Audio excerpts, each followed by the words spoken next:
Yan dedi aşağı kişi dedi. Vay ayolmuş de. Tabii pati. Sarboyo bayo. Ayağına gazet koyup yakıtlar da hor çekildi. İşte rastla çek ya. Juravom po.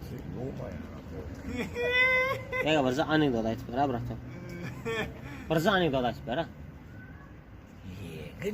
Ha, yuqoridan qaçacağım aytib ber, biratom. O yeri çömde falan etcek diye var, son gurrun var. Ha, iki dost toplanıp ketaş koyuna kamin yalı bir dostlar. Davay niftan lirin.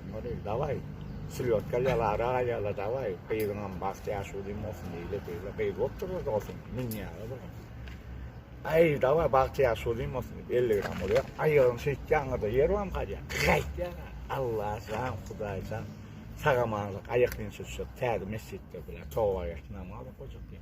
Ayakın süsü yere düşüyor. Doğut huyu diye. Allah sen Kuday. Adam fakir ülmezek o perzatçı. Görek var ya diye. Hülmezek o perzatçı olsun. Şorundayım orada. Yo belki de anekdot da men bir aytlar ya. Anekdot da. Kudan çıkıyor. Siyan yak ne mozo tapyan oğlum. O tak var ya, bu tak var ya, senin yanına var ya, bunun yanına var ya, karıl. Bir mandal ya. Yumur da onu anlamalı Deniz bana. tahta yok mu? Dinisullah. Salam. Hayırlar. Saçarak bakıyor o iki dakika. O yüzden. 154'te. 154'te komşun da Muri. Kıymetiniz Sen klavtasın var ha. Kari. Ay ben kulaktaş men mi Turkmen ha? İnna O oğlum, onun için inna Turkmen. oğlum. Tütünden yumurtladın ha, baran hem diyor. On gök bağlı demir kafat. Diniste sarı. O başka bir yere ötüyor baran. Sen başka yer var yok. Notam bu tele dur.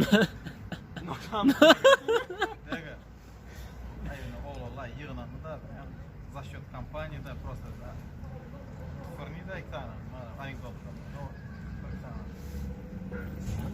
Be bilyen yöneten. Aytma ayda bir kavus anekdot öğren. Başka bir aydan gulam da da. Yama Killen aslan mı baklaska verdi yani hemen. Ay baklaska satmalı. Şu an o ne?